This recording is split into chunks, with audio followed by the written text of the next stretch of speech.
Está a punto de empezar la presentación del libro y exposición de poemas ilustrados de Rosa Nogales, natural de Melilla, y que desde muy pequeña escribe e ilustra, ¿verdad? Sí. Uh-huh.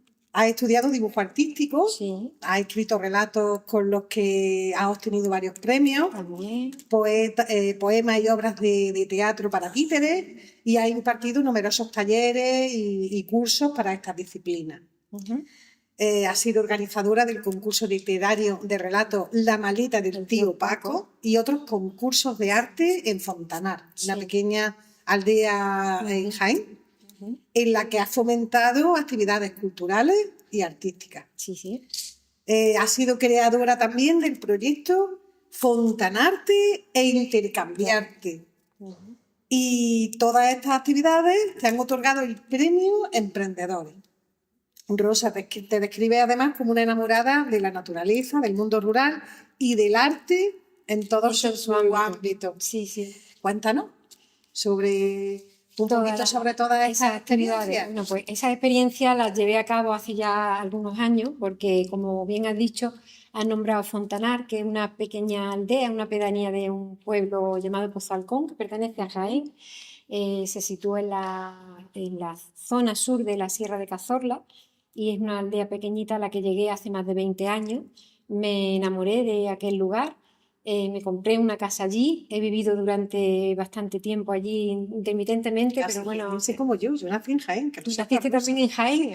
Luego me hice granaína, bueno, ya me considero pero granaína, Jaén, pero yo una nací en tierra Jaén. fantástica. Allá. Sí, y ya te digo, pues cuando llegamos allí, digo llegamos porque siempre hablo de mi marido y yo, los dos formamos un tándem de cultural, digamos, de actividades culturales, las organizamos entre los dos.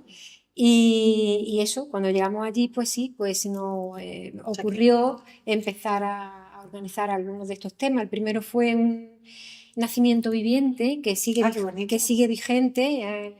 Este año creo que ya es el 20 años ya de representación, una obra de teatro muy grande con 200 actores que se hace en las calles, en las ramblas de este pueblo, y que bueno, reúne a un montón de espectadores cada año. Se hace una semana antes de la Navidad. Ese es uno de los proyectos más grandes que llevamos a cabo, que sigue vigente. Luego, como has dicho, el concurso de relato La maleta del tío Paco, pues también reunió a muchísimos escritores durante 5 o 6 años que se llevó a cabo, y se hacían unas veladas literarias también en las calles del pueblo, pues muy interesantes, muy bonitas.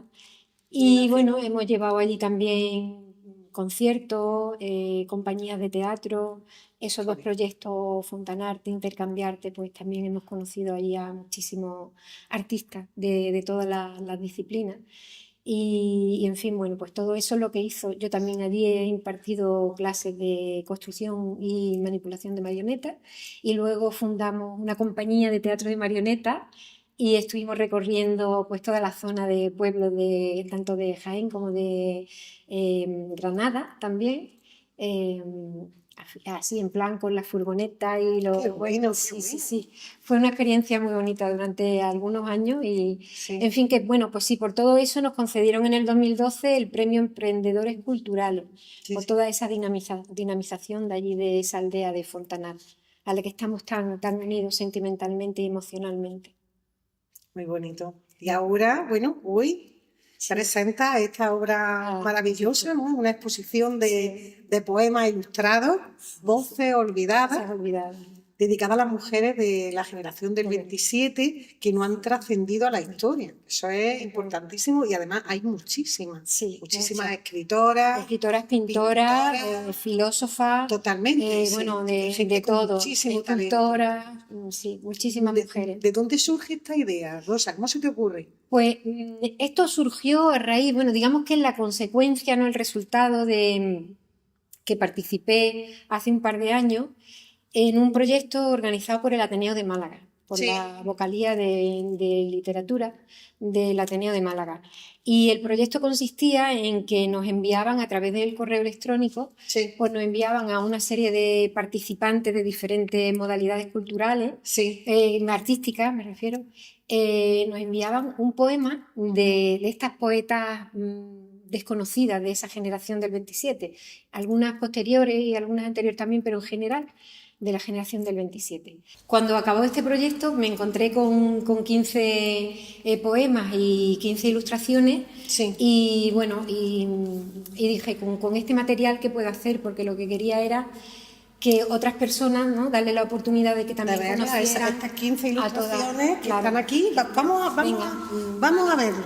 Vamos a verlo, Rosa, que además te hace especial ilusión. Y que mejor que entrevista que ver tu obra, que además sabes que me encantó esta. Sí, la de la maternidad.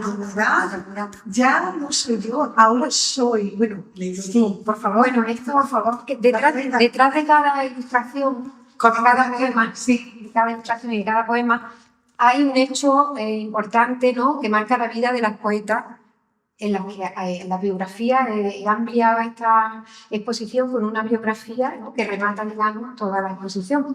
Pues un hecho puntual en su vida. Yo en este, por ejemplo, me he inspirado en que su madre la llevó amarrada prácticamente a su cuerpo durante varios meses, porque la niña, ella, la poeta, nació muy enfermita. Los médicos no daban nada por su salud. La madre se amarró a ella, digamos, y la niña milagrosamente fue sanando, luego fue una niña prodigio. A través del amor y el calor de su madre. Y estamos hablando estamos hablando de Margarita. Sí, de Margarita Gil, que luego fue una niña prodigio porque ya con 6 o 7 años ya pintaba, esculpía, fue una niña prodigio, murió muy joven, con 24 años, tuvo una muerte muy trágica, que bueno, eso se puede leer luego en la biografía, pero yo le dedico este poema, se lo dedico realmente a la madre, a la labor que hizo su madre por ella. Se llama Maternidad. Dinos de alguna de tus preferidas. Bueno, hablando de alguna de tus preferidas. Niños preferidos, porque estos son como tus niños, ¿no? Sí, bueno, pues es que la pintura deben de ser la vida de ella, hay de todo. Están estos, digamos, que son sobre la maternidad, sobre ese gato. Y ese gato, bueno, pues podemos venirnos aquí al gato, claro, dibujo igual diferente. Pues por lo que una Catrina. Bueno, este gato es muy significativo. El poema que yo escribí se llama El monstruo. Y bueno, es de Elizabeth Mulder. El poema es mío, pero va dedicado a la vida y a un hecho también en la vida de Elizabeth Mulder. A Elizabeth Mulder la casaron muy jovencita, cuando tenía 17 años, con un hombre 34 años mayor que ella. Entonces, ya iba bien, ¿no? Ya iba bien, sí. Ella tenía que escribir bajo seudónimo porque el marido no quería que la gente, bajo seudónimo masculino, porque el marido no quería que la gente supiera que su mujer escribía, mucho menos poemas. E incluso la hizo retirar de la librería un poemario que ella ya había publicado, porque dentro de ese poemario había un poema llamado El pulpo, con el que él se ve muy identificado, el pulpo. Él se ve tan identificado, ¿no? Él se ve tan identificado en ese poema, el pulpo, que la obliga a retirarlo de la librería, lo tiene que retirar. Yo la verdad es que invito a que quien pueda en internet busque el poema El pulpo, que se va a enterar de lo que dice. Y yo en este caso me he inspirado en ese poema. Y lo que hago es como una secuela del poema. ¿Por qué hay una gata que se come a un pulpo? Porque la gata, ella escribió un libro delicioso que se llama La historia de Java, y trata sobre la vida de una gata doméstica que ansía la libertad. Realmente es una metáfora de su propia vida. Entonces aquí yo lo que hago es que esa gata se está comiendo al pulpo. Lo está devorando, no solamente por las pinturas, las ilustraciones que son preciosas y los poemas que ponen la piel de la gallina, pero es que hay también una labor de investigación. También, sí. Alucinante, Rosa. La vida de ella. Es muy interesante, pues no es solo una exposición visual, que lo es, tampoco son unos grandes dibujos, son unos dibujos muy sencillitos, son sencillos, ¿no? Pero a mí, pues...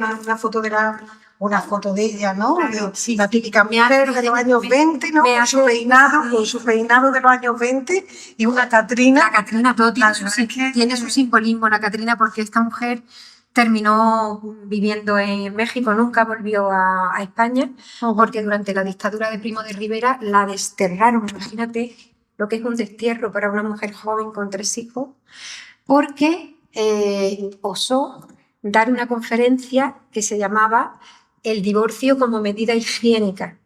Imaginaos, Madre mía. el divorcio era palabra O sea, tabú ya- en aquella época. Madre mía, Por eso, aquella- todas estas mujeres son tan valientes, el divorcio ya era palabra, bueno, era tabú. Porque eran mujeres librepensadoras, Totalmente, la era que muy era revolucionaria. impensable, Todas ellas lucharon por los derechos de la mujer, por los derechos humanos, por la igualdad de género, por los trabajadores también, ¿vale? Pero lucharon mucho pues, por la igualdad, sobre todo por la igualdad.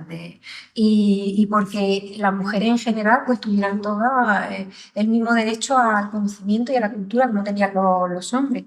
La mayoría de ellas procedían de familias bastante adineradas, ¿no? Sí, Que por claro, eso tenían esa más inquietud posibilidades, y esta más posibilidades de estudiar. bueno, y posibilidades de llevar a libros y Claro, de tenían bibliotecas, información y conocimientos que las pobres tenían bibliotecas la gente- en sus casas, tenían Exacto. acceso al conocimiento. tenían acceso. Entre ellas se ayudaron mucho, pero también ayudaron al resto de mujeres, crearon escuelas de alfabetización, no solo en el nivel rural, sino también en las ciudades, y porque lo que querían era eso, la igualdad, ¿no? La igualdad de derechos.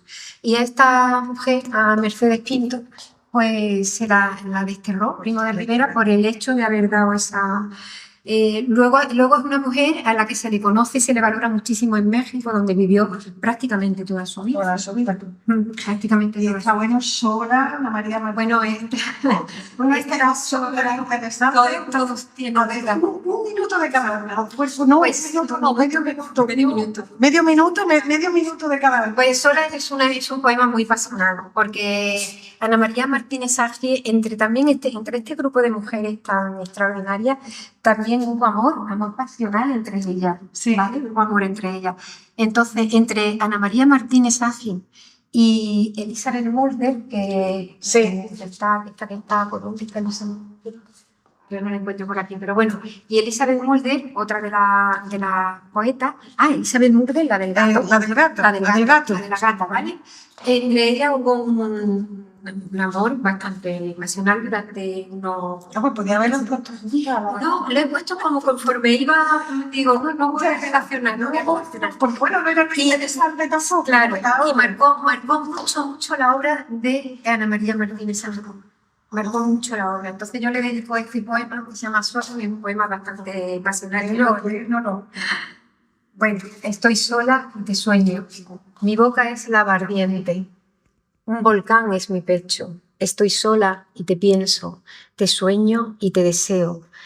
Mis manos son de agua y mi vientre de fuego. Estoy sola y te nombro en el justo momento. Ahí es nada. Todos tienen detrás una historia, todo encierra detrás De pasión y de amor. de amor, de pasión, las dos de cosas. dolor, de muerte. Sí. La guerra es un punto de inflexión en la vida de todas estas mujeres, porque la mayoría de ellas tuvieron que exiliarse. La que no se exilió se quedó en su país, se quedó en España, y muchas de ellas fueron represaliadas, perdieron sus trabajos. Algunas de ellas perdieron a sus maridos, a sus hermanos, a sus hijos. O sea, que hay un poquito de todo. Y entonces, bueno, yo he querido reflejar. Eso sí que son dramas. Detrás de cada una de ellas hay un drama. Realmente hoy en día muchas veces nos quejamos de cosas que son cotidianas, que realmente, Sí. pues bueno, y eso sí que son problemas y son dramas, e historias, ¿eh? Pero Historias. bueno, en definitiva son mujeres que no han trascendido, que la pena, ¿no? La tristeza es que la generación del 27 se conoce por los hombres, por los poetas de esa generación del 27, pero no por las poetas. Son las voces olvidadas. Son las voces mujeres olvidadas, exactamente. Afortunadamente, en los últimos años hay un interés especial en recuperar la historia de estas mujeres por parte de muchos escritores. Sí, la verdad es que sí, ya se habla más. Por ejemplo, Juan Manuel de Prada, el último libro que creo que ha escrito, pues precisamente es la biografía de Ana María Martínez Sagi. Y bueno, igual que también recuperó un poemario de Elizabeth Mulder, y bueno, hay otros escritores que sí que han ido recuperando sí, sí, la obra de las mujeres. Sí, también ha habido documentales. Hay un documental muy interesante de 3 capítulos que se estrenó en el 2015, que se llama Las sin sombrero. Se conoce desde entonces a este grupo de mujeres como las sin sombrero. Las sin sombrero. Sí, por una también, por un gesto que hicieron al pasar por la Puerta del Sol, un grupo de iba Federico García Lorca, Ernestina de Champurcí, iba también Maruja Mayo, la pintora, Vidalí, creo que una amiga. Entonces las mujeres iban cubiertas, llevaban un sombrerito, era un signo de educación y elegancia, ¿no? Y pasando por la Puerta del Sol se quitaron el sombrero, se descubrieron, y ese efecto pues, fue muy criticado por la sociedad. Incluso contaba Maruja Mayo en uno de estos episodios de Las sin sombrero, que se puede recuperar en televisión española, se puede recuperar, muy interesante. Pues ha sido un placer conocer un poquito más de esta obra maravillosa, de esta voz olvidada. Y bueno, también tienes la firma de tu libro, ¿no? Sí. 3 palabras. 3 palabras. Que supongo que está bastante relacionado, ¿no? Sí, bueno, está relacionado. Con estas mujeres. No intencionalmente, pero coincidieron casi en el tiempo. Yo ya había publicado la novela. Cuando me metí en este proyecto ya estaba publicada, pero dio la casualidad de que una de las poetas pues tiene un poema que se llama 3 palabras también, y aproveché también la ilustración, la he aprovechado, que está ahí, en la de Ernestina de Champurcí. Ah, mira. Allá tenemos, sí, y es la misma ilustración con la que ilustré la portada de mi novela. En mi novela pues también transitan mujeres valientes, sobre todo la protagonista que llega al medio rural de una ciudad, y también intenta pues que todas esas mujeres que viven en ese pueblo, en Fontanar, porque se desarrolla en Fontanar, en la aldeíta de la que hemos hablado antes, pues también tengan acceso, ¿no?, al conocimiento y a la cultura, porque la mayoría de ellas son analfabetas, vivían entonces en un patriarcado bastante duro, y la mujer rural pues trabajaba a la par del marido, pero a la vez también cuidaba de la casa, en fin, cuidaba de la prole, era un trabajo muy durísimo. Y pues por ella también transitan mujeres tan valientes como estas que os he nombrado de la exposición. Os puedo leer la sinopsis, ahora que vamos ya un poquito más deprisa, un poquito nada más. Marga Vidal regresa a su pueblo, decidida a escribir su primera novela, la historia de amor de sus abuelos. Pero para comenzar tendrá que desentrañar el misterio que encierran 3 palabras escritas con sangre en una vieja sábana. El relato transcurre en un escenario donde la vida rural, la naturaleza, las tradiciones también son protagonistas, y el pasado y el presente confluyen enlazando la vida de los personajes. Muy bonito. La mujer, en cualquier caso, en definitiva, sí, el tema que te apasiona, la mujer. Y la historia de la mujer, que ha sido muy injusta, y hay mujeres maravillosas que realmente merecen el sitio que tienen aquí en esta exposición y en el mundo. Y bueno, y tú que eres otra maravillosa mujer, aunque no sea de la Fundación. Muchas gracias. Y que ha sido un placer conocerte. Muchísimas gracias. Espero que haya otra ocasión que podamos compartir momentos como estos. Muy bien. Muchísimas gracias.